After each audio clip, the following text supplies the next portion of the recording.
Hey everybody, this is Joe Ego. I've been going for 2 days north of Toronto to a town called Midland, and I feel fantastic. I've been having some pretty powerful dreams. I sometimes wake up 2 days in a row, just like 4 in the morning, and I always know when you wake up at certain times like that, and you can't go back to sleep. Try to analyze how you're feeling. Anyways, make a long story short, I went back to sleep at 4 in the morning this today, and I had a really powerful dream. I had a dream.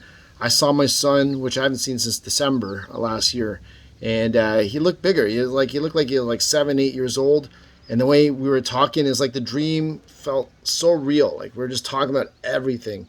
So I was on the phone with a friend today, and we were talking about a guy online on TikTok who was talking about how a lot of children, if they do past life regressions or hypnotherapy, a lot of them will remember their past lives. And I always believe that a lot of the advanced souls coming to the earth now, obviously, they may have a consciousness from another world. It's very common, as people start to learn about the mental physics and ways that we can gain answers to certain questions. Especially if you haven't seen somebody for a while, even if they're not in physical form. How do you communicate with that? I know a lot of people who have very strong religious backgrounds may be against some of these type of dream interpretations, but from my personal experience, yes, spiritual warfare is very real.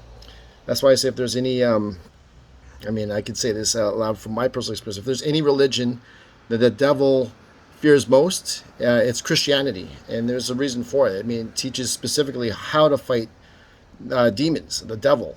Book of Ephesians talks about the armor of God, how to say these powerful prayers. Obviously, there's a lot of books deleted from there, but even a few days ago, I'd say about 3 days ago, I woke up from a dream that was so powerful. I was standing with a large group of people, and we were all praying, and I was demonstrating how to summon something powerful. And then God appeared in the heavens. The sky started to rumble. And I woke up from that dream praying out loud, which I normally do in a lot of these very intense dreams. And shortly later, the last thing I prayed for was like strike the evil on the planet. Obviously, a lot of people are sharing footages of like some of these tornadoes that are ripping certain types of structures down that carry some of those bioweapons.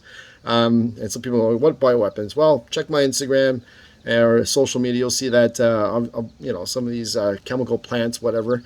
But I do believe there will come a time where very powerful spiritual people will heal the earth. And sometimes you healing yourself, you become one of those spiritual people that will heal the earth. And you got to be that conduit. If you're in an environment that's toxic for too long, take a step back. Be like that fly on the windowsill that steps back and sees that there's another window that's open somewhere else. And a lot of people will gain answers and support that way. And if your prayers are very powerful, which I often say, God, I surrender to you. Work through me to serve you. Watch how the world changes around you. And a lot of the times, there's a lot of stories I can share, even about the power of forgiveness. A lot of people want to vibrate higher. They want to open up their psychic eye and see this other reality. A lot of people held on to that emotion of anger. And sometimes a lot of that comes from past lives. So, leave your comments, your questions and behind. And today we're going to keep rebuilding ourselves. The sun moved into the Leo today, which is fantastic. I think a lot of people are going to feel that playful Leo energy in the air. But I just felt like sharing that video. A lot of people I've been talking to are feeling a lot of cool things these days. All right, my friends, I love you so much. Stay tuned. I always remember a day without prayer is a day without power. I love you. Cheers.